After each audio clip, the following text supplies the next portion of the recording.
Were you always planning to come here? Was it always in the back of your head?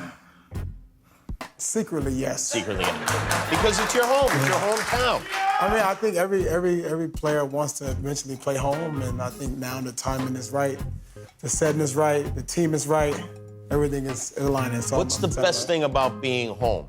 Being able to be with my kids and my family, and my mom, my dad, my brother, my close friends, have an opportunity to be able to, see my kids grow up and not be going back and forth. But to me, that's the most important. What's the worst thing about playing at home? Because there have to be some negatives. My phone don't stop ringing. That's the worst part. Every day it's something. It's a birthday party. It's an event. It's an appearance. It's something. So that's the worst part. Yeah. Once the season starts, so you've got a really good excuse to not go to any of that stuff. Absolutely. How many tickets do you have to get for the first home game? Like, what are you expected to deliver for the family? Right now it's very quiet, but I know by October 15th-ish, it's going to get ugly. So should they ask you early, or is it better to wait till right before? Don't ask me at all. Yeah. You and LeBron and Anthony Davis and Carmelo Anthony played on the Olympic team in, 2012, that was? Yeah, I think Anthony was just born at the time.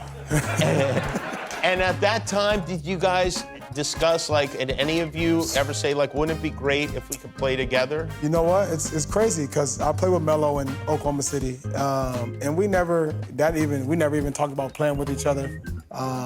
Me and Bron been friends for years and never even came up. And then all of a sudden this summer it was like, boom, Lakers, boom, boom, boom, draft. Next thing you know, I'm a Laker. It happened so quick. Have you been to Taco Tuesday at LeBron's house yet? It's unfortunate. I haven't got an invite yet. Maybe, as the season goes along, I'll get an invite, but. Do you guarantee that the Lakers are going to win an NBA title this season? Well, guarantee? But I like our chances. You like the chances. I like your chances, too. Like, when I first got into UCLA, I always think of zero as like a new beginning for me, like a new start, new chapter in my life, and I always start from ground zero, and that's the reason why I chose zero again back in LA. I like it. It's one time going into my sophomore season at UCLA, and a lot of pickup games at UCLA would happen, and a lot of superstars would come, but this particular day, Kobe came. And I'm super hyped and super juiced. How old are you at this point? 17, Wow. And I'm super hyped, and I'm just excited to compete because, to me, Kobe is the best in the world. Yeah. And I had the opportunity to compete, and me and Kobe, not going back and forth because he was basically killing me, but it's okay.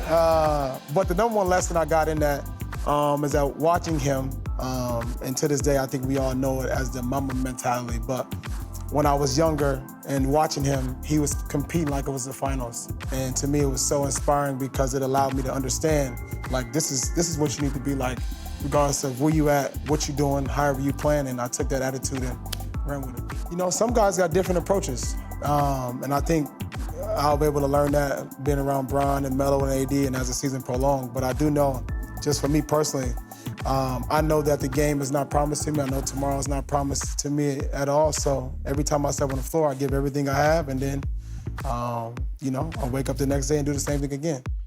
Sometimes, throughout the game, you kind of can feel like you're getting close. You have 9 or 10 assists, points and stuff, rebounds, and the arenas, they see the stats. So you obviously see them.